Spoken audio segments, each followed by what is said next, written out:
पूर्ण परमात्मा पाप कर्म दंड को भी काट सकता है। अभी तक जिस भी संत व महापुरुष से मिले, उन्होंने यही बताया कि पाप कर्म फल भोगने से ही समाप्त होगा। वो प्रभु कौन है जो पाप कर्म को काट देता है, वो काल के बंधन से छुड़वा देता है। उसका क्या नाम है, पूजा की विधि क्या है? कृपया अवश्य सुनिए जगत गुरु तत्वदर्शी संत रामपाल जी महाराज के अमृत वचन। पुण्यात्मा, वैसे थोड़ी सी जो शिक्षाएं हैं, क्योंकि जो हम पहले ज्ञान सुना करते थे वो ज्ञान समझ लो प्राइमरी स्तर का था। ब्रह्मा विष्णु महेश को ये भगवान मानते थे, तो ये ज्ञान प्राथमिक पहली 5वीं कक्षा तक का समझो।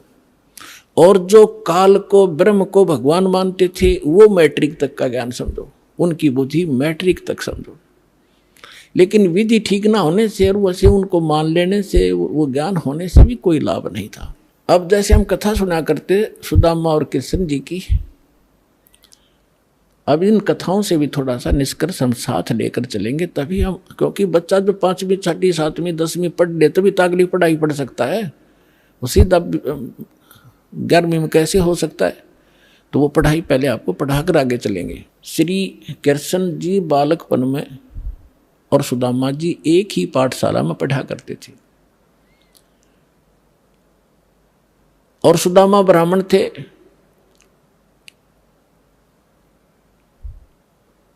और ब्राह्मण भगवान से के ज्ञान से अवश्य परिचित होते हैं। उनको ये मालूम होता है कि जो जैसा कर्म किया हुआ है वैसा ही फल मिलता है। सुदामा और कृष्ण अपनी शिक्षा पूरी करके अलग अलग, वो द्वारका के राजा बन गए। वो अपना एक ब्राह्मण, गरीब निर्धन ब्राह्मण था, 3-4 बालक थे, निर्वाह बिल्कुल नहीं चल रहा था, कई बार तो भूखे रह जाते थे, बच्चे भी रोया करते थे रोटियों को। अब सुदामा गणा निर्धन था, उसकी पत्नी बहुत बार कहा करती थी कि आप कहते हो श्री कृष्ण राजा हैं, वो मेरे क्लास फेलो थे, तो क्लास फेलो की तो क्लास फेलो घनी इज्जत करा करे, आप जाओ कुछ धन मांग ले, आप तो ब्राह्मण हो। सुदामा ने कहा ब्राह्मण का काम मांगने का नहीं होता, भिखारी का होता है। मर जाऊंगा पर मांगूंगा नहीं। लेकिन उस मिश्राणी के घड़ा कहने से, बार बार कहने से वो विवश हो गया कि चल या कहती हो तो मैं चला जाता हूं, पर मांगू कभी नहीं। वो कहा करता था सुदामा कि मेरे भाग में नहीं है, मैंने पिछले जन्म में धर्म नहीं करा, क्या कोई पुण्य नहीं करा, जिस कारण से मैं निर्धन हूं। अगर मुझे धन मैंने दान किया होता मैं निर्धन नहीं होता, और आज मुझे ज्ञान है तो मेरे पास धन नहीं, मैं तो दान कर दूं। अब जब वो चलने लगा, जैसे आज आप जी भी जाते हो कोई रिलेटिव के पास, मित्र के पास कुछ फल ले जाते हो, तो पहले कोई कसार ले जाया करता था, कोई चावल भून के ले जाता था। तो ऐसे वो कुछ चावल बांध दिए अकेले, और तो हमारे पास कुछ है नहीं, अपने मित्र के पास यही ले जा। और फटे पुराने कपड़े जैसा भी है वो वहाँ चले गए। अब श्री कृष्ण जी ने उसकी हालत देखी, पूछा कि आओ मित्र, बहुत दिनों में मिले और क्या हाल है परिवार का?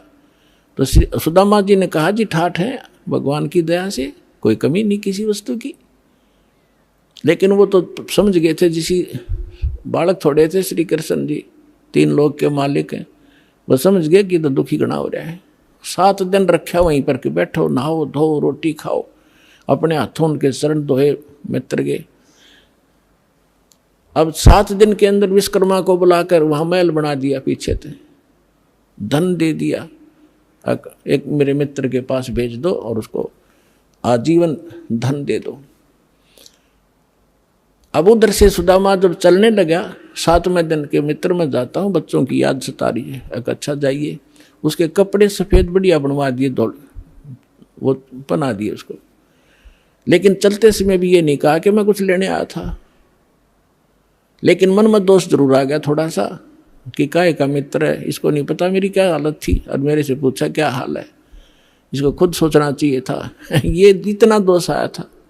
रास्ते में क्या हुआ कि बदमाश लोगों ने देखा कि वो सेठ आवा है, अच्छे काचे कपड़े पहन रहा है, नए नए, उसको जाते ही पकड़ लिया, वह कपड़े भी उतार लिए सारे, जेब में कुछ था ही नहीं, वो उठा ले गए।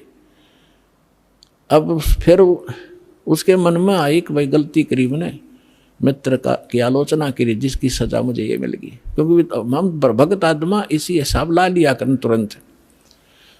तो अब लंबी कहानी ना कहूँ, दास उसने आकर देखा कि महल बना है, बड़ा खुश हुआ, लेकिन मांगा नहीं। इसको ब्राह्मण कहते हैं। अरे ये ब्राह्मण इतने दर्दे तेरे न्यू हो जाएगा, तेरे पर करड़ाई आने वाली है, ये कर दे, फलान कर दे, श्राद्ध निकलवा ले, मेरी दक्षिणा इतनी दे दे। ये ब्राह्मण नहीं है। अब देखो, एक तुम भगवान मानते थे श्री कृष्ण जी को, विष्णु उर्फ विष्णु जी को, विष्णु ही श्री कृष्ण मानते हैं, और उन्होंने कितनी सहायता दे दी सुदामा जी को। एक मकान बना दिया छोटा सा पक्का, और एक जीवन का निर्वाह भी दे दिया। ना तो मोक्ष श्री कृष्ण का और ना मोक्ष सुदामा का। अब उस समर्थ परमात्मा ने क्या दिया, एक तैमुरलंग नाम का एक लोहार था मुसलमान धर्म में, और वो बहुत निर्धन थे, भेड़ बकरियों का पाली जाया करता था, साहूकार लोगों का। उससे उस समय ये नोट नाट नहीं हुआ करते थे, बस दाने दे देते थे, कणक दे देते थे आपस में। तो जिससे वो दो माँ बेटा थे, पिता की मृत्यु हो चुकी थी। इतना निर्धन थे कि बस हैंड टू माउथ ही थी। उसकी माता बड़ी भाग्यवान थी, बहुत धार्मिक व्यक्ति की थी। कोई भी रास्ते चलता व्यक्ति आ जाता था उसके घर पे, खाना खाए बिना जान नहीं देती थी। कई बार तो ऐसी स्थिति देखी है उन्होंने कि अतिथि आ गया, तैमुरलंग के संस्कार बढ़िया बने हुए थे, और माँ ने रोटी बनाई, घर में एक अतिथि की रोटी थी, उसी अतिथि को खिला के स्वयं दोनों माँ बेटा भूखे सो जाया करते थे। ऐसे संस्कार उसके अंदर पड़े हुए थे।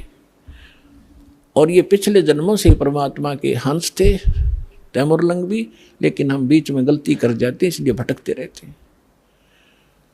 एक दिन तैमुरलंग बकरियां चरा रहा था साहूकारों की, स्वयं पाली बनकर, और जो खाना लेकर गया था घर से वो खा चुका था।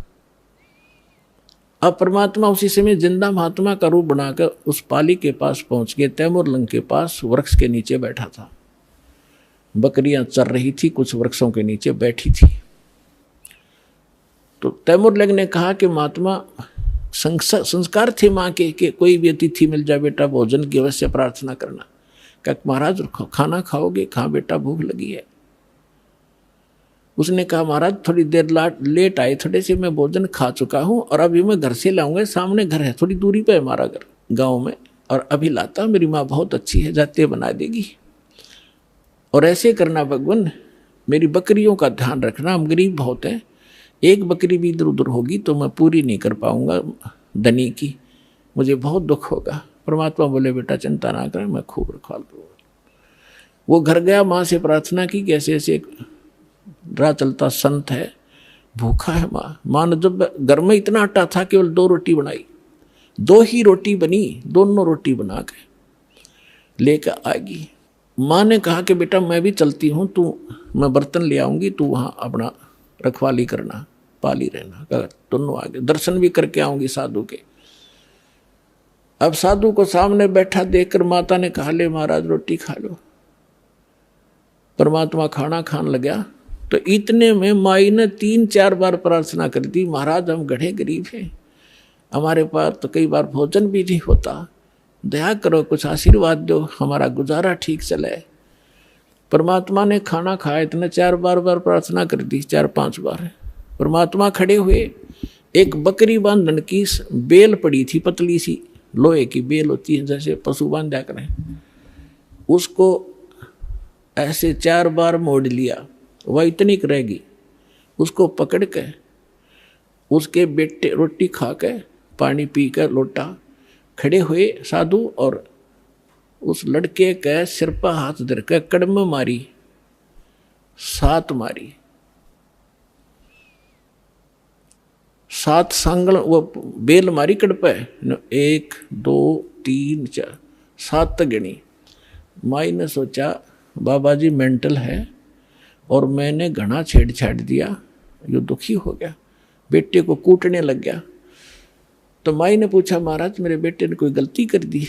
अक नहीं, माता तेरे माई तेरे बेटे को 7 पीढ़ी का राज दे दिया मैंने, 7 पीढ़ी का राज बख्श दिया है और उसके बाद तेरा राज टुकड़ों में बट जाएगा। माई ने सोची बाबा सचमुच मेंटल है। फिर मारी थी बच्चे के 5-4 मुक्के, 1-2 लात मारी कि ये लात मुक्के इसलिए मारे हैं, फिर तुम्हारे टुकड़ा में राज बट जाएगा। तैमूर लंग से लेकर औरंगजेब तक दिल्ली की राजधानी पर, राजगद्दी पर तैमूर लंग के वंशजों ने 7 पीढ़ी ने राज किया। औरंगजेब के बाद ये टुकड़ों में बट गया था। इतिहास गवाह है।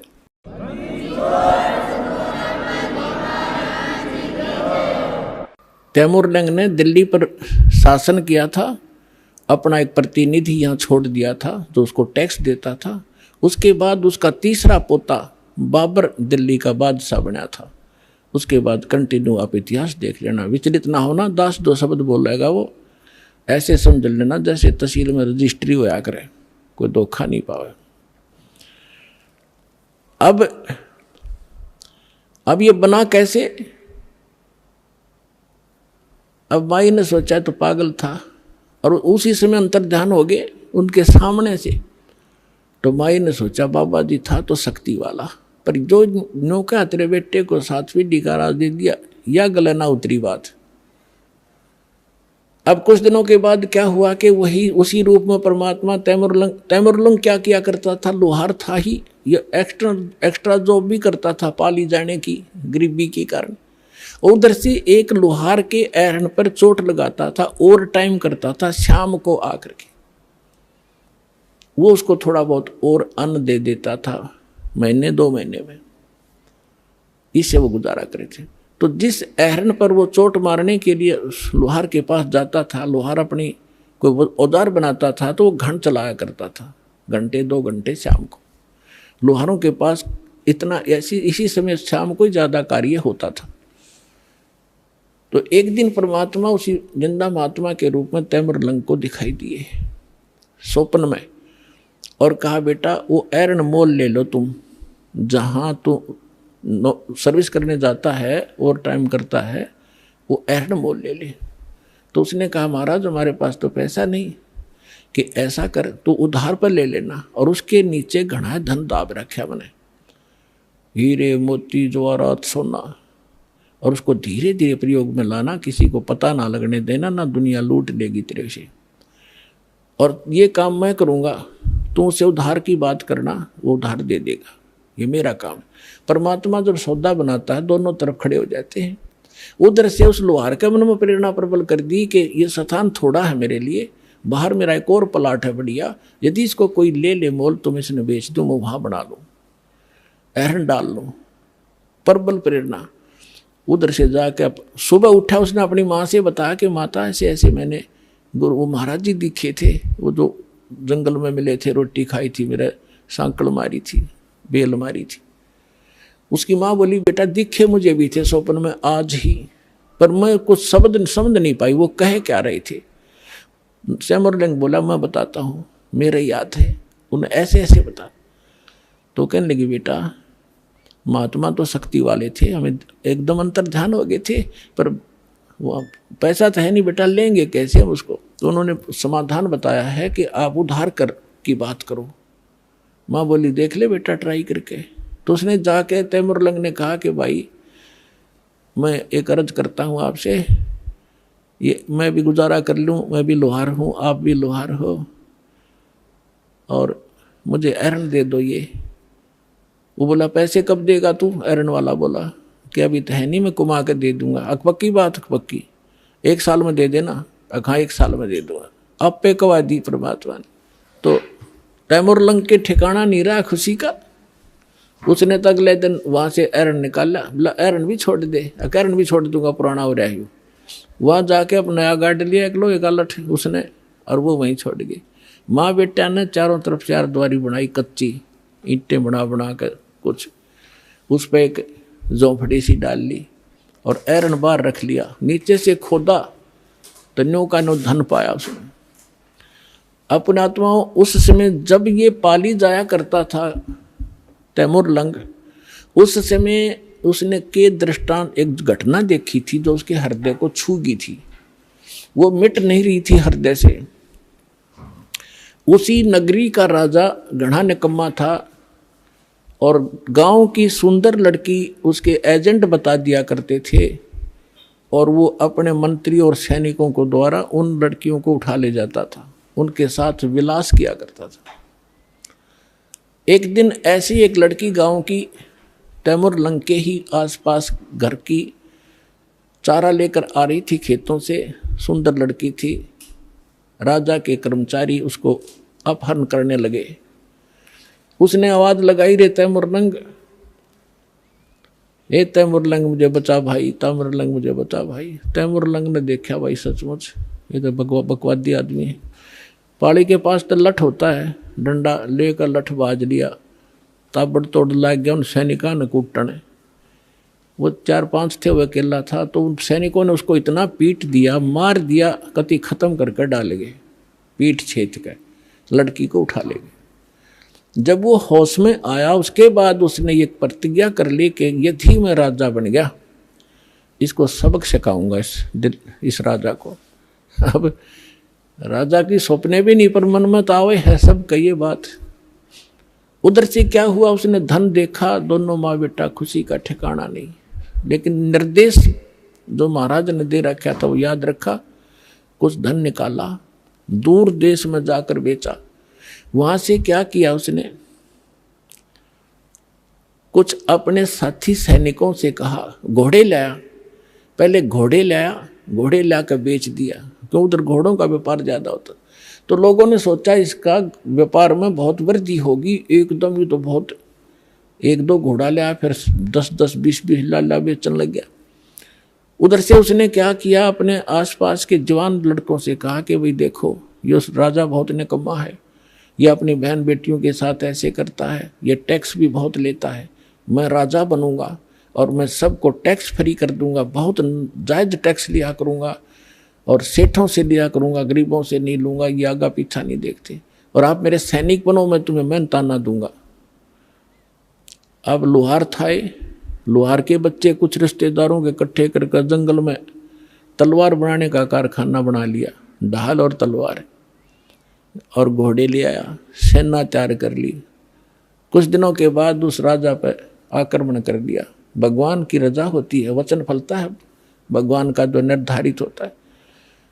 सुबह सुबह जाकर चारों तरफ से किला घेर लिया उस राजा का और कहा कि या तो सरेंडर कर दे ना युद्ध के लिए तैयार हो जा। अब राजा ने कहा कि सैनिकों, वजीर देखो क्या है, क्या हो गया। वजीर ने ऊपर चढ़ के किले पर देखा कि बाहर इतनी सेना खड़ी है राजन, अपना सरेंडर करने में हित है। 500-400 सैनिक थे, दिखे 5000। परमात्मा की रजा, समर्पण कर दिया राजा ने, सरेंडर कर दिया, वो राज प्राप्त किया। और उसको कहा कि आज मैं अगर परमात्मा से न डरने वाला होता, ये मुझे याद आया उसने कि मेरे को किसी संत ने आशीर्वाद दे रखा है, तुझे मारूंगा नहीं, तू नगरी छोड़ जा और या यहाँ एक सिंपल मैन की तरह रह, अपना गुजारा कर, रोटी बना रखा, नहीं तुझे भाग जाए से। जैसा भी उसने उस पर कब्जा किया, फिर दूसरे राजा को कहा कि राजा अन्यायी थे, नालायक गणे हो गए थे। तो एक दूसरे को ऐसे काबू करता करता वो तैमूरलंग यहाँ पहुँच गया, दिल्ली का बादशाह भी बन गया। दिल्ली को भी अपने अंतर्गत करके वहाँ एक नुमाइंदा रख दिया उसने, ये इतिहास गवाह है। तो तैमूरलंग ने जब ये शासन सारा पा लिया तब परमात्मा फिर मिले। ऐसे शिकार में वो गया हुआ था, कहने लगा रहा निकम्मी आत्मा। वो बैठा था तो वहाँ उसने बहुत सुंदर कपड़े पहन रखे थे तैमूरलंग ने, बहुत, यानी 2.5 रुपये की कीमत थी उसके पूरी ड्रेस की। उस समय के 2.5 और आज के 25,000, ये समझ लो। तो परमात्मा वहाँ खड़े थे, उनका वहाँ खाना खुना सैनिकों का हो रहा था, शिकार के लिए राजा गया हुआ था, वहाँ बैठा था।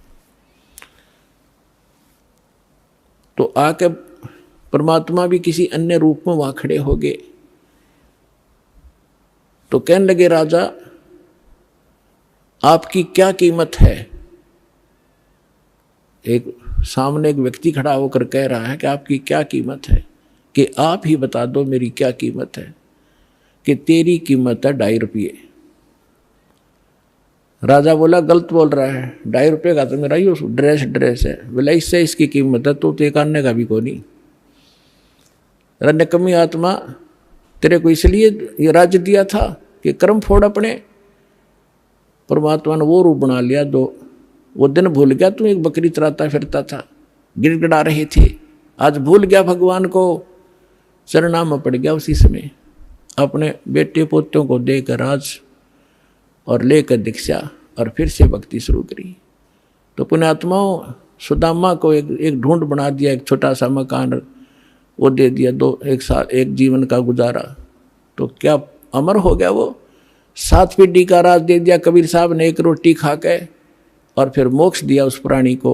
ये न्यारी ताकत है कबीर भगवान की। बोलो सतगुरुदेव।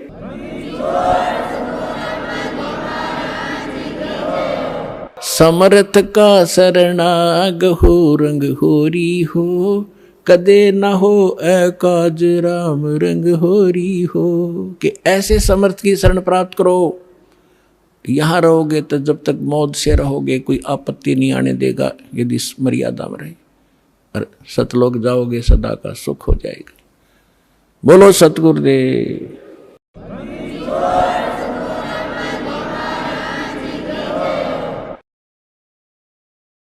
परम पिता परमात्मा पूर्ण ब्रह्म सारी सृष्टि के रचनहार कबीर देव कबीर साहिब जी की असीम रजा से आप सभी पुण्यात्माएं सत्संग सुनने के लिए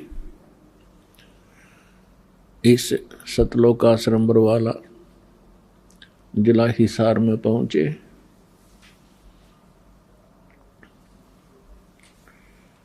पुण्यात्माओं, आप बच्चे हो, आपको इस प्रोसेस का पता नहीं। ये दास इस मार्ग का मास्टर बना दिया भगवान ने। दास आपको देख रहा है कि आपके अंदर कितनी रुचि भगवान की बढ़ रही है, और दास को ये भी पता है कि परमात्मा आपके ऊपर कैसे रजा बख्श रहे हैं। दास को ये भी मालूम है कि आप आम आत्मा नहीं है। आम आत्मा तो वो हैं जो दूर बैठे निंदा कर रहे हैं, अन्य नकली संतों के पास फंसे पड़े हैं,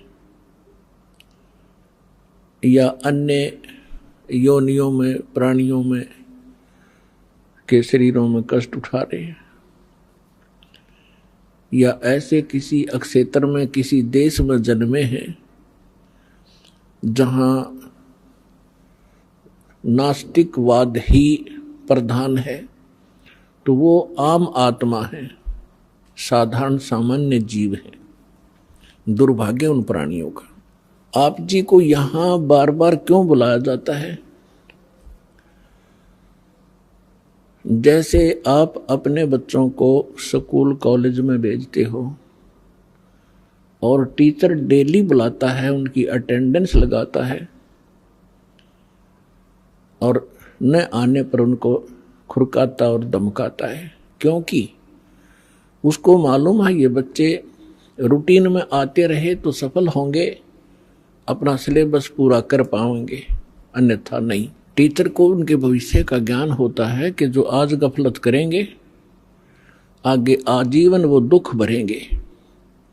ठीक इसी प्रकार दास को मालूम है परमात्मा ने ये एक नई यूनिवर्सिटी खोली है, और यही साथ के साथ एक मेडिकल भी है। तो इसमें इस आत्मा के दोनों रोग कटेंगे, एक तो जन्म और मृत्यु का, दूसरा जो कर्म संस्कार से आपको मानसिक पीड़ा, शारीरिक रोग या अन्य किसी कारण से 3 ताप का कष्ट आपके ऊपर जो कहर टूट रहा है, परमात्मा सबसे पहले आपको उसी से रिलीफ दिलाएंगे। उनसे रिलीफ होगा तभी आपको महसूस होगा कि सचमुच यहां भगवान मिला मुझे। और फिर आप आगे भक्ति भी करोगे, डर के भी रहोगे। आपको ये डर बना रहेगा कि कहीं फिर से ये नाम खंडित हो गया और भगवान की रजा मेरे सिर से हट गई तो वही संकट फिर से घेर लेगा। और भय बिन भक्ति नहीं होती। भय बनता है ज्ञान से। छोटा सा बालक होता है, वो करंट वाली वायर को भी पकड़ लेता है और मर जाता है। सर्प को भी पकड़ लेता, गड्ढे में गिर जाता, अग्नि को हाथ में पकड़ लेता है और वो अपना हानि उसको होती ही है। और जब वो बच्चा बड़ा हो जाता है, बुद्धि उसकी काम करने लग जाती है, मैच्योर होता है, तो फिर उसको डर लगता है उन भयंकर पदार्थों से, भयंकर जानवरों से। आप भी डरता है, औरों को भी सतर्क करता है कि ये सर्प है, इससे दूर हो जाओ, ये खा जाएगा, काट लेगा, बहुत विषैला जानवर है। इसी प्रकार बिजली के तार से औरों को भी बचाएगा, आप भी बचेगा। तो ये ज्ञान आपको यहां कराया जाएगा। आपकी बुद्धि मैच्योर होएगी, युवा होएगी और फिर डर लगा करेगा। प्रत्येक पदार्थ से रिश्वत लोगे, हाथ कांप जाएंगे तुम्हारे। ये होगा जब जब आप सियाने हो जाओगे, मैच्योर आपके विचार हो जाएंगे, आपके हृदय में परमात्मा का जो ज्ञान दृढ़ हो जाएगा। तो आप जी को यहां क्यों बुलाया जाता है? आप तो बालक हो, खिलौने से खेलने की आदत बन गई और सभी खेल रहे होते हैं तो दूसरे बच्चों की भी रुचि उसी में अधिक बनी रहती है।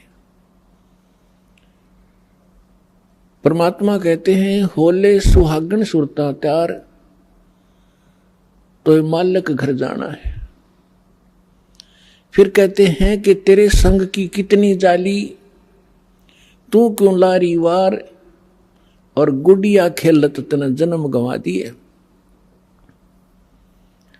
लाया नहीं विचार। गुड़िया खेलत यानी खिलौने से खेलते हुए इतना सारा जीवन नष्ट कर दिया। ये भी सोच के तूने अपने घर ससुराल भी जाना है और तेरे साथ की और भी बहुत जा चुकी हैं, तूने भी जाना ही होगा। इसलिए वहां जाने से पहले अपनी तैयारी कर। अब जब तक लड़की यानी लड़का हो चाहे लड़की, लेकिन यहां परमात्मा आत्मा को संबोधित कर रहे हैं, चाहे वो स्त्री की है या पुरुष की। ये कौर कौर में ऊपर के चोले मंत्र है, अंदर मटेरियल एक जैसा है। तो परमात्मा ये समझाना चाहते हैं कि जैसे छोटे बच्चे खिलौनों से खेलते हैं, कोई कार ले रखी है छोटी सी, कोई घोड़ा ले रखा है, कोई मोटरसाइकिल, वो खिलौने की छोटी सी खड़ी है प्लास्टिक की, और उनको कोई बच्चा उठा लेता है तो वो रोता है, पैर पीटता है, बुरा हाल कर लेता है। जब उससे पूछा जाता है कि क्यों रो रहे हो, कि मेरी मोटरसाइकिल उठा ली। मोटरसाइकिल वो इतना खिलौना, उसको ओरिजिनल मान चुका वो, उसकी बुद्धि इतनी ही काम करती है। ऐसी बच्ची लड़कियां गुड्डा गुड्डी का खेल खेला करती हैं। एक कपड़े का गुड्डा बना लेते थे दुल्हा, एक उसकी दुल्हन, और छोटे छोटे कपड़ों के टुकड़ों से उनके सूट की सेट बना दिया करती थी, सैकड़ों की संख्या में। और फिर उस इतने से कपड़े को जो उसने मोड़ तोड़ कर एक सूट का रूप बनाकर रखा हुआ था, अपनी गठड़ी बांध रखी थी, बक्से में रखी छोटे से, उसमें से उसके एक कपड़े ने कोई उठा ले, टुकड़े ने गिनती करती थी। पहले दास ने देखे छोटे छोटे, जो शिक्षा का इतना था नहीं, बच्चे इसी खेल से खेला करती बेटी बहनें, तो वो रोया करती थी। फिर उससे पूछते थे क्यों रो रही है, कि मेरी तिल, मेरा एक सूट गायब हो गया, मेरा ने किसी ने उठा लिया। इतना चीथड़ा था, कतरन थी एक। अब दुल्हा दुल्हन का खेल खेला करती थी, ये दुल्हा या दुल्हन। अब जब वो लड़की बड़ी होती है तब उसको पता चलता है वास्तविक दुल्हा और दुल्हन का। जब वो बड़ी हो जाती है फिर वो खेल नहीं खेल सकती जो पहले खेला करती, छोटे छोटे गुड्डा और गुड्डी के खेल को, कभी उसकी रुचि ही नहीं बन सकती। तो इसी प्रकार आप जी जो आज तक खेल खेल रहे थे, संतानों उत्पत्ति, संपत्ति को संग्रह करना, बच्चों का विवाह करना, पढ़ाना, शिक्षा ग्रहण कराना, फिर इनका विवाह कर देना, फिर इनके संतान की कामना करना, संतान हो जावे, फिर हम वृद्ध हो गए, मृत्यु के निकट आ गए, हम बेशक मर जावा, नो प्रॉब्लम। हमने ये सोच रखा था कि सुना सुनाया जैसे हम सुनते थे कि हमारा मनुष्य जीवन का काम पूरा होया। मनुष्य जीवन का तो शुरू भी ना करे आपने, ये तो एक जनसाधारण का काम करे जो। और जो आपको मिलना था, कई हमने देखे पहले जब ज्ञान नहीं था, बुढ़े बुजुर्ग बैठ कर बतलाया करते थे और कहा करते थे, भाई जैसे कोई बाहर का आ जाता था अतिथि, उससे कुशल मंगल पूछा करते थे, फिर संतान पूछा करते थे। वो बताता था कि 2 लड़के 2 लड़की, परमात्मा की दया से 2 लड़के हुए, 2 लड़की हुई, उनका विवाह कर दिया, उनका भी देवता ज्योति होगी, पोते पोती होगी, मेरा काम पूरा होया, भगवान बेशक ठाले। बस इतना सा हमारा ये बुद्धि सीमित हो गई थी, एक यो हमने लास्ट एंड फाइनल काम मान रखा था। तो अब परमात्मा के ज्ञान से पता चला कि जो करना चाहिए था मनुष्य जीवन से वो तो शुरू भी ना करे आपने।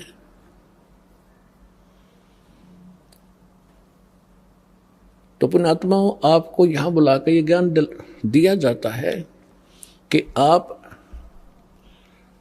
उस मनुष्य जीवन के मूल कर्तव्य को भूल चुके हो और किसी में पिछले पुण्य कर्मों के संस्कारवश प्रेरणा है तो आप साधना गलत कर रहे हो, वो भी व्यर्थ है।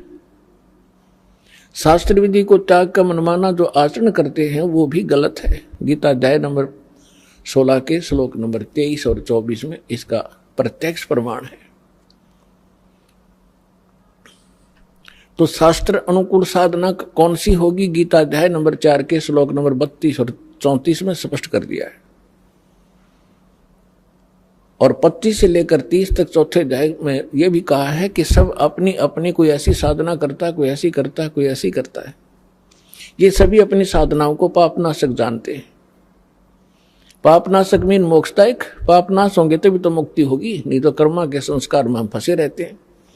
तो गीता अध्याय नंबर 4 के श्लोक नंबर 32 में कहा है कि परमात्मा स्वयं आकर के अपने मुख कमल से एक विशेष जानकारी विस्तार से देता है। उसको सच्चिदानंद घन ब्रह्म की वाणी कहा जाता है, कबीर वाणी। वो तत्व ज्ञान है, उसको जानने के बाद फिर सर्व पापों से मुक्त हो जाता है। उस तत्व ज्ञान को मैं नहीं जानता, गीता ज्ञानदाता कहता है। तत्वदर्शी संतों के पास जाकर समझ, उनको दंडवत प्रणाम करने से, कपट छोड़कर सरलतापूर्वक प्रश्न करने से वो परमात्म तत्व के जानने वाले तत्वदर्शी संत तुझे उस तत्व ज्ञान का उपदेश करेंगे। 15वें अध्याय के प्रथम मंत्र में गीता जी में उसका पहचान बताई है कि जो उल्टे लटके हुए संसार रूपी वृक्ष के सभी छंद बता देगा, सभी विभाग बता देगा, वो तत्वदर्शी संत है, स वेदवित। तो इससे सिद्ध है कि जो जब तक वो तत्वदर्शी संत जिन ऋषि महर्षि या साधकों को नहीं मिला, उन्होंने जो साधना की वो शास्त्र विधि त्याग कर मनमाना आचरण किया, और जिस कारण से उनको न तो परमात्मा प्राप्ति हुई और ना उनका कोई स्थायी स्थान प्राप्त हुआ। वो शाश्वत स्थान उनको नहीं मिल पाया। यहाँ का अंतिम लोक, अंतिम मोक्ष स्थल ब्रह्मलोक है, और ब्रह्मलोक में गए हुए प्राणी भी जन्म मृत्यु में रहते हैं। गीता अध्याय नंबर 8 के श्लोक नंबर 16 में इसका प्रमाण है।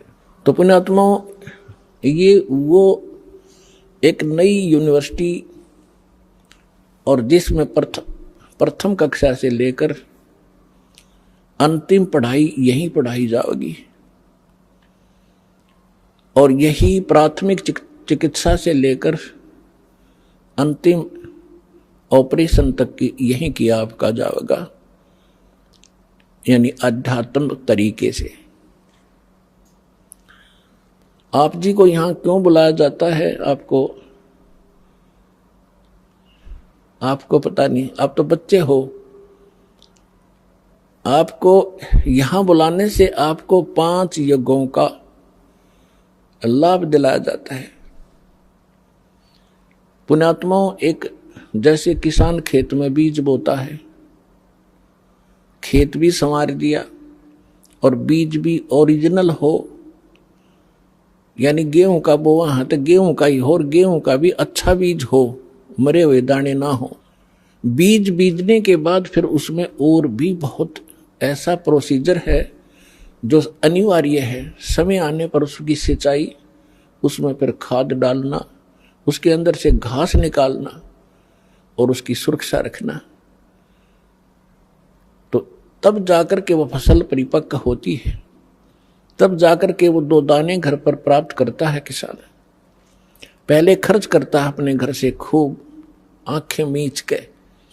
जिस किसान के पास खुद अपने घर पर पैसा नहीं है, बीज भी नहीं है, उधार पैसे लेता है, बीज लाता है कि खेत में बीजता है, खाद भी अपना लोन लेकर डाल रहा है, उसको मालूम है कि आज मैं जो खर्च कर रहा हूं, उधार भी लेकर कर रहा हूं, एक दिन वारे न्यारे कर देगा यह फसल अगर परिपक्व होगी तो। ठीक इसी प्रकार आप जी को वो स्थान मिला है जहां दान करना चाहिए। आप जी को वो मंत्र मिला है जिसका जाप करना चाहिए। इस प्रकार आपको तत्वदर्शी संत मिला है। अब परमात्मा कहते हैं समझा है तो सिर धर पाऊं और बहुर नहीं रे ऐसा दाव। यदि तेरे समझ में आ गया, मनुष्य जीवन फिर मिलेगा नहीं।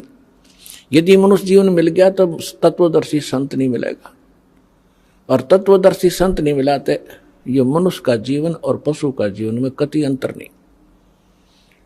और आपको पता लग गया है कि सचमुच अब ये दाव लगे है आपका, तो यहां कहते हैं समझा है तो सिर धर पाओ, सिर पर पांव रखना, इतना स्पीड से दौड़ना जैसे कोई पीछे घोर संकट आ रहा हो, उससे बचने के लिए भागा जाता है। समझा है तो सिर धर पाओ कि कमर कस ले। अब अगरम मगरम छोड़ दे, बकवाद नहीं चलेगी इस मार्ग में। समझा है तो सिर धर पाओ, बहुर नहीं रे ऐसा दाव।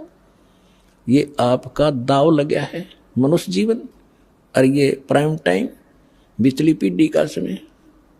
अब कसर ना छोड़ना इसमें। अब आपको यहां बुलाया जाता है आपके जो इस ज्ञान से परिचित नहीं, क्योंकि ज्ञान तो सत्संग माने से, वो सत्संग को एक सेकेंडरी थिंग समझ रहे हैं कि जो ऐसे बाद में देखेंगे, वर्द हो जाएंगे जब, अभी तो छोटे छोटे बच्चे हैं, ये भी तो पालने हैं। ये लोक वेद हमारे दिमाग में घर करा हुआ है, तो जो यहाँ नहीं आते उनकी सोच तो वही है।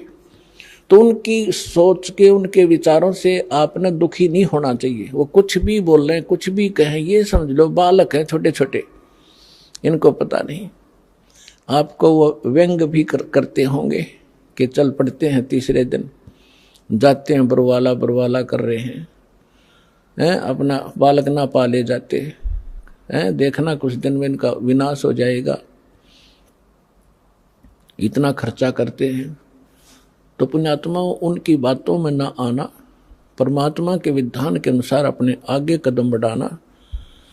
फिर कुछ दिनों में देखना आपके घरों में इतने सुख होंगे, इतनी बरकत होगी, वो पड़ोसी जो नाम नहीं ले रहे वो देखा करेंगे झुक झुक के, ये ल्यावें कहाँ से हैं। अब पीछे हमारे भक्तों के साथ भी ऐसा ही यहाँ हरियाणा में होने लगा। कोई कहता ये तो वहाँ जाते हैं क्रोथा आश्रम था पहले, और उस महाराज से पीछे पैसे लाते हैं तब इनके ठाठ हो रहे हैं। महाराज यहाँ मशीन ला रहा पीछे छापन की, मैं था भिखारी तुम्हारे पैसा बैठा हूँ। तो दास का प्रोसेस परमात्मा का वो मार्ग है जिससे ये प्रफुल्लित होंगे।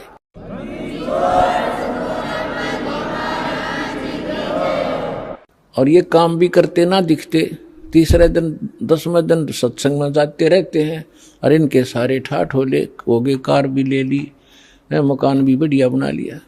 परमात्मा के नहीं कर सकता। अपने आत्मा विचार करना, अपना भगवान इतने ही सुना था, देखा नहीं था। और भगवान के गुण आपने सुने थे, प्राप्त नहीं हुए थे। आपको यहाँ कदम कदम पर महसूस होगा यहाँ भगवान है। परमात्मा ये काम करया करे, राज होने लग रहे हैं आपके घरों पर। तो आप जी को यहाँ बुलाकर आपको यहाँ अमृत पिलाया जाता है, आपकी आत्मा को स्वस्थ बनाया जाता है। जैसे छोटा सा बालक होता है, लड़का या लड़की, गली में बच्चों के साथ खेल रहा होता है और वो तो इतना मस्त हो जाता है बच्चों में, उसने खाने पीने की भी परवाह नहीं होती। फिर माँ जाती है कि काफ़ी देर होगी मेरे बच्चे ने आया नहीं, ना खाना खा गया ना दूध पी के गया। वह गली में जाती है, उसको कहती है तू आजा, खाना खा ले, दूध पी ले। वो नहीं आता है, वो तो मस्त है खेलने में। उसको उठाकर लाती है, उसका हाथ पैर मुंह धो के उसको दूध पिलाती है। और वो दूध पीता पीता भी ने सोचा है कि एक बार छोड़ दे माँ, फिर भागू मैं। लेकिन वो नहीं छोड़ती है, उसको पेट भर के और फिर छोड़ देती है कि ले तू खेल। तो इसी प्रकार आपको यहाँ बुलाया जाता है, ये आत्मा का आहार आपकी आत्मा को यहाँ खिलाया और पिलाया जाता है। फिर आपको छोड़ दिया जाता है कि जाओ खेल आओ तुम, और फिर आ जाइए थोड़ी अगले महीने। अब उस बच्चे को मालूम नहीं कि माँ इतना क्यों संघर्ष कर रही है। माँ को मालूम है ये अच्छा दूध पीवेगा, जल्दी बेटी या बेटा स्वस्थ रहेगा और जल्दी युवा हो जाएगा। तो दास का यही प्रयत्न समझना, परमात्मा और गुरु एक ही समझना चाहिए। और उनके अंदर ये गुण होते हैं, तुमेव माता च पिता तुमेव बंधु च सखा तुमेव विद्या च द्रविण तुमेव सर्व मम देव देव। माँ के गुण भी है भगवान में। तो इस प्रकार ये आत्मा के माता पिता हैं, शरीर के माता पिता अन्य होते हैं। तो पुण्यात्माओं, सौभाग्य आपका, आप जिस को ये स्थान प्राप्त हुआ और आपको वो भगवान का यथार्थ मंत्र प्राप्त हुआ जिससे मोक्ष संभव है। सत्संग में बताया जाता है, कबीर थोड़ा जीवना ये मंडे बहुत मुंडाने, सब ही उबा पंथ सिर राव रंग सुल्तान। परमात्मा कहते हैं थोड़ा सा तो जीवन है, और इसका ये भी ना मालूम जो है कितने दिन का। हम अप्रोक्सीमेटली जीते हैं ये सोच करके 80-90 वर्ष तक जीवन रहता ही रहता है। और ये कभी ध्यान में नहीं आती कि कोई 5 वर्ष का मर गया, कोई 10 वर्ष की मर गई बहन बेटी भाई, कोई 25 वर्ष के मर गए, कोई 50 वर्ष में मर जाते। तो ये फिक्स क्यों मान लिया आपने 80-90 वर्ष? तो ये तू बस एक दूसरे ने देख के अटकलबाजी से हम रह रहे हैं। इसके विषय में परमात्मा कहते हैं, अपने ऊपर उदाहरण देते हैं, साथी हमारे चले गए हम भी चलन हारे, कोई कागज में बाकी रह रही तात लगी है वार।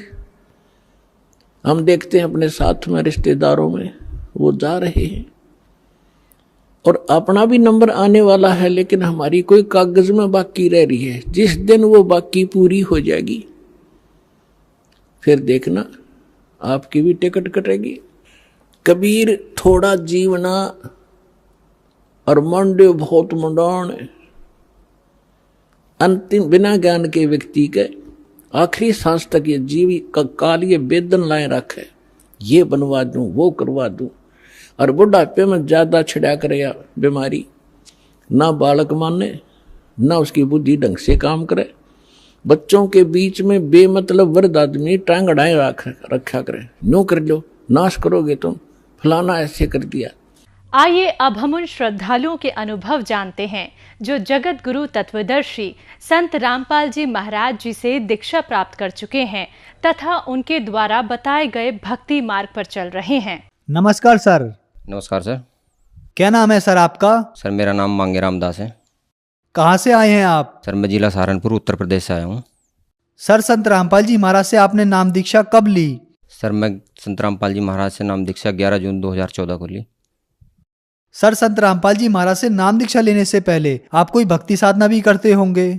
जी सर। सर मैं जो हिंदू धर्म के अनुसार परंपरागत पूजाएं होती थी, देवी मंदिर पर जाना या और अन्य साधनाएं, और एक गुरु भी बना रखे थे सर, जो जिनका नाम संतोष जी महाराज था, जो नागा बाबा थे हरिद्वार के।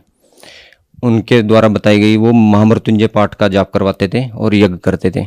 और वो कहते थे कि जो यज्ञ हम करवा रहे हैं इनसे आपके घर में कोई 7 पीढ़ी तक भी अकाल मृत्यु नहीं हो सकती। तो सर उनके द्वारा बताई गई साधना करने से 2009 में मेरी माता जी का करंट लगने से अकाल मृत्यु हो गई। और मैं इसके बारे में उनसे बात करी कि महाराज जी ये ऐसे ऐसे क्यों हुआ, तो उन्होंने मतलब इधर उधर की बात बताई लेकिन कोई स्पष्ट जवाब नहीं दिया। तो सर 2009 में संतोष जी महाराज से मतलब मन हट गया मेरा। और फिर देवी देवताओं की भक्ति फिर भी हम करते रहते थे। हमारे यहाँ शाकुंभरी देवी है, वहाँ पर तो पहले से भी जाते रहते थे और फिर भी जाते रहते थे।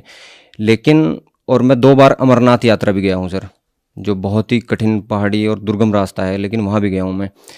और सर मतलब वहाँ भी जाते जाते मेरा मन फिर भी लगता नहीं था, क्योंकि मैं देखा एक काली मंदिर है देहरादून रोड पे, वहाँ पे जाते हुए एक हमारे यहाँ से एक ट्रॉली जा रही थी, नज़दीकी गांव है, उसमें ट्रॉली पलटने से 9 व्यक्तियों की मृत्यु हो गई। तो मुझे लगता था यार देवी देवताओं पे भी जो जा रहे हैं वहाँ भक्ति कर रहे हैं, फिर भी उनके साथ ऐसा हो रहा, तो यहाँ भगवान नहीं है, क्योंकि अगर भगवान हो तो उनकी रक्षा होनी चाहिए। तो ये जो ऐसी बातें थी मुझे विचलित करती थी। जैसे आपने बताया कि आप देवी देवताओं की भक्ति करते थे, संतोष जी महाराज की भी भक्ति की, वहां से आपका मन हटा तो दोबारा देवी देवताओं की भक्ति करने लगे। आप अमरनाथ की यात्रा के लिए भी गए। इसके बाद आप संत रामपाल जी महाराज की शरण में आए। तो संत रामपाल जी महाराज का आपको कैसे पता लगा? सर संत रामपाल जी महाराज के बारे में तो सबसे पहले मुझे 2006 में पता चला था। मैं आर्मी में नौकरी करता था और मैं अंबाला से हरियाणा रोडवेज में चंडीगढ़ के लिए मतलब बैठा। तो जब मैं पिछली सीट वहाँ पर खाली थी तो मैं पिछली सीट पर बैठ गया। तो मेरे पास ही कुछ दूरी बस चलने के बाद एक कंडक्टर और एक आदमी और आकर के बैठे। 28 जुलाई की बात है, 2006 की है। तो वो आपस में चर्चा कर रहे थे। तो मेरे मन में भी ऐसा हो रहा था कि मुझे भी एक बार तो कम से कम जाकर देखना चाहिए संत रामपाल जी महाराज के, कि आखिर है क्या। मैं प्रसाद खाऊंगा नहीं कि कोई वो जादू ना कर दे कोई। तो फिर मैं उनसे जब वो चर्चा करते तो मैं पूछ लिया कि भाई ये संत रामपाल जी आखिर हैं कौन, क्योंकि हमने सुना नहीं कभी उनके बारे में। तो कहने लगे कि भाई ये हरियाणा में है, इनका बाहर कहीं प्रचार नहीं है, अभी हरियाणा में है। तो सर मैं चला गया, फिर तो ड्यूटी चला गया और उसके बाद कोई पता नहीं। फिर 2011 के लगभग मेरे पर कुछ ऐसी आपत्तियाँ आनी शुरू हुई कि मैं बिल्कुल परेशान होता चला गया। मेरे पे मतलब ऐसा था कि जितना भी पैसा मैं कर रहा था वो लगभग पता ही नहीं चलता था, कुछ बीमारियां होनी शुरू हो गई। और 2013 में जब मैं पेंशन आया तो मुझे खुद इतनी भयंकर बीमारी हुई, नमूनिया हो गया, मेरा बचना तक मुश्किल हो गया। तो मैं ठीक हुआ तो फिर भगतमती थी, उसको डेंगू हो गया। फिर वो हॉस्पिटल में एडमिट किया, उन्होंने जवाब दे दिया कि जोली ग्रांट ले जाओ। फिर खैर तारावती हॉस्पिटल था, मैं वहाँ बात किया, उन्होंने कहा कि हाँ प्लेटलेट्स लग जाएंगी इसको और आप ले आओ। तो वहाँ जा कर के कई दिन एडमिट रहने के बाद उसकी जान बची। फिर मेरी 2 लड़कियाँ थी, क्योंकि बच्चे भी काफ़ी दिनों में हुए थे 11-12 साल बाद। तो जो छोटी लड़की थी, मैं लगभग भाई की 2 बच्चों की और अपने 2 बच्चों की जन्म कुंडलियाँ बनवाई थी। एक पंडित जी थे वहीं पर ऋषिकेश के, हमारे साथ ही थे, फौज में ड्यूटी पे। तो उन्होंने छोटे वाली लड़की के बारे में लगभग उनकी भविष्यवाणियाँ सटीक थी बिल्कुल, लेकिन उपाय कोई नहीं था उनके पास, केवल वो भविष्यवाणी करते थे। तो उन्होंने बताया था छोटी लड़की के बारे में, कुंडली में लिखा था कि भाई इसको जन्म से लेकर के 8 वर्ष तक ये गंभीर रोग से पीड़ित रहेगी। तो जो छोटे वाली लड़की थी, जब मैं पेंशन आया 12 में मतलब वो जन्म हुआ उसका, और 12 में ही पहले वो बीमार हो गई। पहले उसको बुखार आया, बुखार आने के बाद कुछ समझ में आया, गांव से दवाई दिलाई तो कोई नहीं हुआ, पैरासीटामोल सिरप भी दिया था और भी दिया था। तो उनको रात को इतने तेज बुखार था कि उसको दौरा पड़ गया और दौरे में हाथ पैर मुड़ गए उसके।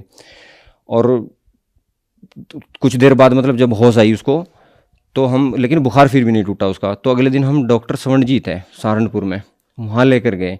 डॉक्टर साहब को बात बताई, उन्होंने कहा कि भाई पहली बार हुआ ऐसा दौरा पड़ा? मैं कहा जी हाँ पहली बार हुआ है। तो उन्होंने कहा कि भाई ये बहुत गंभीर समस्या है इसको, और आप ऐसा करना, उन्होंने दवाई लिखता हूँ और ये गोली जो है वो मुझे दिखाना, और ये गोली एक बताई कि ये हमेशा साथ में रखना, कि दोबारा ऐसा नहीं होना चाहिए, कुछ भी हो सकता है नहीं तो। मैं कहा जी ठीक है। फिर उसका बुखार फिर भी ना टूटा, तो अगले दिन हम गए तो उन्होंने कहा एडमिट करना पड़ेगा। एडमिट किया, लगभग 4-5 दिन एडमिट रही। तो उसको जब नॉर्मल हुआ कुछ तो घर ले आए हम। फिर कुछ दिन के बाद 2013 में फिर भर्ती हुई वो। 2013 में इतनी सीरियस हालत हो गई कि 5 दिन तक बुखार नहीं उतरा उसका। और 5 दिन बाद जब संडे का दिन था तो डॉक्टर स्वर्णजीत ने कहा कि भाई मैं परेशान हूँ और इसको समझ में कुछ नहीं आ रहा, टेस्ट भी करा लिया, सब कुछ करा लिया, एक्सरे करा लिया, अल्ट्रासाउंड, तो ये कुछ नहीं आ रहा। तो उन्होंने कहा कि भाई इसको जो बीमारी है ये 9 साल तक रहेगी, और पंडित जी ने कहा था कि भाई इसको 8 साल तक गंभीर रोग से पीड़ित रहेगी। और डॉक्टर साहब कह रहे कि तो साइंस और आध्यात्मिक लगभग दोनों ही एक बात कह रहे। और लगभग ये बात 2013 तो हो गया, फिर दवाई चलती रही उसकी। तो फिर मुझे पता चला 2014 में, हमारे एक रिश्तेदार है अश्विनी कुमार, तो उन्होंने संत रामपाल जी महाराज से नाम दीक्षा ले ली, और मुझे पता चला कि भाई उन्होंने संत रामपाल जी से नाम दीक्षा ली है। तो मैं उनको फ़ोन पे ही बताया कि यार आप कहाँ चक्कर में पड़ गए, और वो तो ऐसे ऐसे जेल में भी गए थे, और उन ऐसे संतों के चक्कर में पड़ते, सत्संग सब बकवास है, ऐसे नहीं करा, इनके चक्कर में नहीं पड़ना चाहिए। तो उन्होंने मुझे कहा कि अब आपने ज्ञान नहीं सुना, पहले उनका ज्ञान सुनना है एक बार। तो मैं उनको ये जवाब दिया कि मैं उनकी पुस्तक पढ़ रखी हूँ ज्ञान गंगा, मतलब मैं झूठ बोल रहा है ऐसे ही, क्योंकि मैं पुस्तक पढ़ी भी नहीं थी, सिर्फ 1-2 पेज पलट कर ही देखा था। तो मैं कहा मैं कुछ नहीं देखना है, मैं नहीं इन संतों के चक्कर में आता हूँ। तो बात हो गई। फिर मैं जब उनकी दुकान पे आया तो वो 4 भगत थे, लगभग आपस में ही दुकान में रहते थे वो। उन्होंने चारों ने लगभग 1-1.5 महीना पहले ही नाम लिया था। तो मेरे पास आए, उन्होंने कहा कि भाई साहब आप संत रामपाल जी महाराज का ज्ञान सुनो। तो मैं कहा मैं इनके चक्कर में नहीं आता, मुझे नहीं बताना है। तो उन्होंने काफ़ी देर तक मैं बहस करी उनके साथ में, उन्होंने मुझे समझाया। फिर वो इतना तो नहीं बता पाए, लेकिन उन्होंने मुझे सिर्फ इतना कहा कि हाथ जोड़े ऐसे, और वो कहने लगे कि भाई साहब हम तो आपके भले के लिए कह रहे थे, और आपकी जैसी मर्जी हो वैसा करो, लेकिन एक बार ज्ञान सुन लो संत रामपाल जी का। तो वो ऐसे बोल करके हाथ जोड़ के चले गए। तो मुझे दुख सा हुआ थोड़ा, यार ये मेरे भले के लिए कह रहे थे, और मुझे ऐसा नहीं करना चाहिए था, इनके साथ दुर्व्यवहार नहीं करना चाहिए था, कम से कम एक बार देखूँ तो सही। तो मैं ऐसे करते करते उनके अपने अश्विनी भगत जी के घर चला गया शाम को। तो शाम को सत्संग आ रहा था संत रामपाल जी महाराज का, तो उन्होंने कहा कि सत्संग देख लो। मैंने कहा चलो भाई।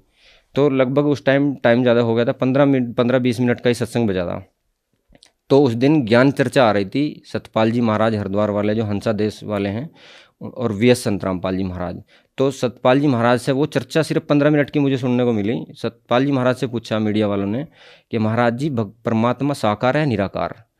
तो सतपाल जी महाराज ने बताया कि परमात्मा निराकार है, उसको देखा नहीं जा सकता, केवल प्रकाश ही दिखाई देता है, परमात्मा दिखाई नहीं देता है। तो फिर संत रामपाल जी महाराज से पूछा कि महाराज जी ये बताइए कि परमात्मा साकार है निराकार? तो संत रामपाल जी महाराज ने परमात्मा साकार बताया, मनुष्य सदृश, और उसका नाम कबीर बताया। और उसके लिए उन्होंने इतने प्रमाण दिखाए वो 15 मिनट में, कि तभी मुझे यकीन हो गया कि भाई इस धरती पर गुरु हैं तो संत रामपाल जी महाराज हैं, और भगवान है तो कबीर साहब है। तो वो कबीर साहब की वाणी मेरे याद आई कि गुरु गोविंद दो खड़े काके लागू पाए, और बलिहारी गुरु अपना जिन गोविंद दियो बताए। तो मैं समझ लिया कि भाई मैं अब संत रामपाल जी महाराज से ही नाम देख चलूँगा। फिर भी मैं वहाँ उनको नहीं बताया, क्योंकि मेरे अंदर एक अहंकार सा था कि इन्होंने मुझे बताया, तो मैं ऐसा समझता रहा कि नहीं अभी नहीं कहूँगा मैं इनको, मुझे नाम लेना है। और मैं वहाँ से कहा कि भाई मुझे एक किताब दे दो, ये ज्ञान गंगा थी उनके पास। तो उन्होंने कहा कि ठीक आप ले जाओ। तो मैं वो पुस्तक लेकर के घर आ गया, और वो पुस्तक के 10-15 पेज पढ़े मैं, और 2-4 अगले दिन सत्संग देखा मैं, पूरा सत्संग देखा मैं 1 घंटे का। और वो सत्संग देखने के बाद मैं फ़ोन किया कि भाई मैं नाम दीक्षा लेना चाहता हूँ। उन्होंने कहा कि भाई पहले ज्ञान समझ लो। कि नहीं मैं ज्ञान समझ लिया और मैं नाम दीक्षा लेना चाहता हूँ, मैं मतलब रुकूंगा नहीं। तो उन्होंने कहा ठीक है, हम कबीर प्रगट दिवस पर 11 जून को सत्संग में जाएंगे बरवाड़ा, और तब आप हमारे साथ चलना।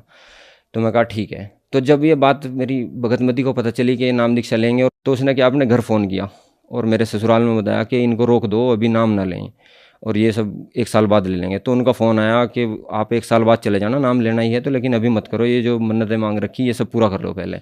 मैं कहा नहीं मैं नहीं लूँगा, इसको जो करना है ये कर ले, मैं इसको नहीं बोलता, ये भी ज्ञान समझ ले अगर समझना है तो, लेकिन मैं नहीं रुकूँगा अभी बिल्कुल भी, मैं नाम लूँगा। तो मैं कहा कि भाई तू भी देखा कर सत्संग। तो उन्होंने 4-5 दिन सत्संग देखा, कहने लगी मैं भी चलूँगी। मैं कहा बहुत अच्छा है। तो फिर हम 11 जून 2014 में नाम लेने के लिए बरवाड़ा सत्संग गए, बरवाड़ा आश्रम हिसार, अश्विनी भगत जी के साथ में। तो सर संत रामपाल जी महाराज से आपने 2014 में नाम दीक्षा ली, उससे पहले आप दुखों से घिरे हुए थे। संत रामपाल जी महाराज की शरण में आने के बाद क्या आपको कोई लाभ भी प्राप्त हुए? सर जैसा मैं बताया कि मैं बीमार था, भगतमती बीमार रही, और लड़की को तो पंडित जी ने भी जन्म कुंडली में लिखा हुआ था कि ये 8 वर्ष तक गंभीर रोग से पीड़ित रहेगी, और डॉक्टर साहब ने कह दिया कि ये 9 वर्ष तक बीमार रहेगी, इसको ऐसी बीमारी है, और इसको खाने पीने का बिल्कुल विशेष ध्यान रखना और दवाई हमेशा साथ रखना। तो सर मैं ये ज्ञान समझ करके गया था संत रामपाल जी महाराज के पास। मुझे बिल्कुल भी ये नहीं था कि मुझे कोई लाभ होगा या नहीं होगा, ये तो बाद की बात है, लेकिन मैं बिल्कुल ज्ञान समझ कर गया था कि इस धरती पर गुरु हैं तो संत रामपाल जी महाराज, क्योंकि आज तक तो कोई भगवान का ही निर्णय नहीं करके बताया कि कौन है भगवान। सब कहते हैं निराकार है, भगवान को देखा नहीं जा सकता, और संत रामपाल जी महाराज ने सैकड़ों प्रमाण दिखाए हैं कि परमात्मा साकार है, मनुष्य सदृश है, उसका नाम कबीर है। तो मैं भगवान कबीर है और गुरु संत रामपाल जी महाराज, ये समझ कर गया था। मुझे नहीं पता था कि मुझे लाभ होगा भी या नहीं भी होगा। तो जब मैं आश्रम गया, मुझे भगत जी ने भी कहा, सोनी भगत जी ने, कि भगत जी पहले आप सत्संग सुनना, उसके बाद नाम ले लेना। मैंने कहा जाते ही अंदर कि भाई मैं पहले नाम लूँगा, उसके बाद ही मैं जो भी सत्संग सुनना जो भी करूँगा, क्योंकि मैं सुन लिया। तो मैं नाम लिया सर, और उस दिन वो हमारी छोटी बच्ची जो थी, जो बीमार रहती थी, वो निप्पल से दूध पीती थी। तो सर उसका निप्पल अब कैसे भी वो घर पे छूट गया। तो जब हम वहाँ गए तो हमने वहाँ आश्रम में सब कुछ मिलता था, भंडारा भी, दूध भी। तो दूध में गिलास में लेकर आया, उसको दूध पिलाने के लिए गिलास में, लेकिन उसने पिया नहीं, वो रोती रही, भूखी रोती रही। भंडारे में लेकर, भंडारा नहीं किया, कुछ नहीं खाया, रोती रही।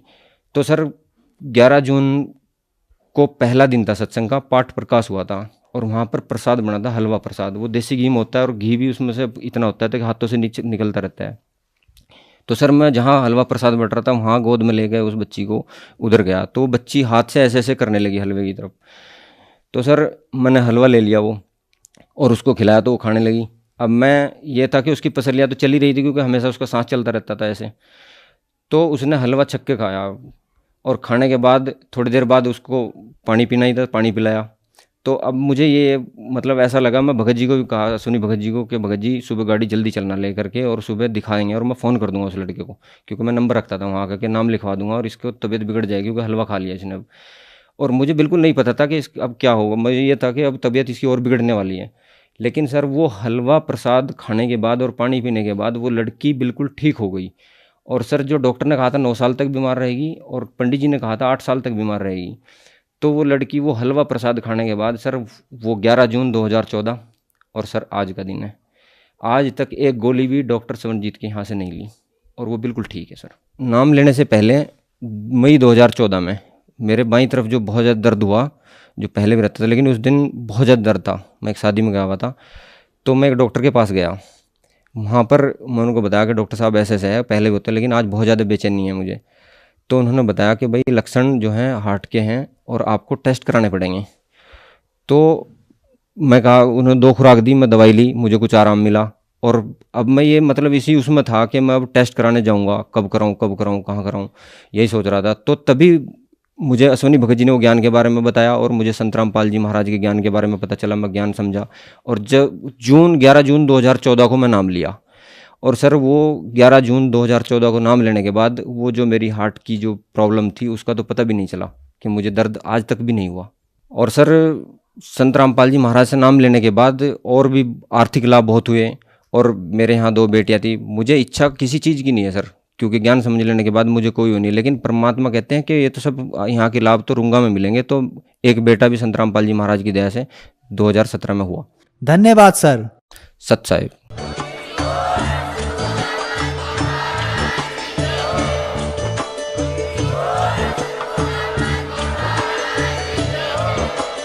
आप सुन रहे थे जगत गुरु तत्वदर्शी संत रामपाल जी महाराज जी के मंगल प्रवचन। अधिक जानकारी के लिए विजिट कीजिए हमारी वेबसाइट www.jagatgururampalji.org। संत रामपाल जी महाराज जी के शुभ आशीर्वाद से पूरे विश्व भर में 500 से भी ज्यादा नाम दीक्षा केंद्र हैं, जिन पर संत रामपाल जी महाराज जी द्वारा ऑनलाइन निशुल्क नाम दीक्षा दी जा रही है। अपने नजदीकी नाम दीक्षा केंद्र का पता करने के लिए संपर्क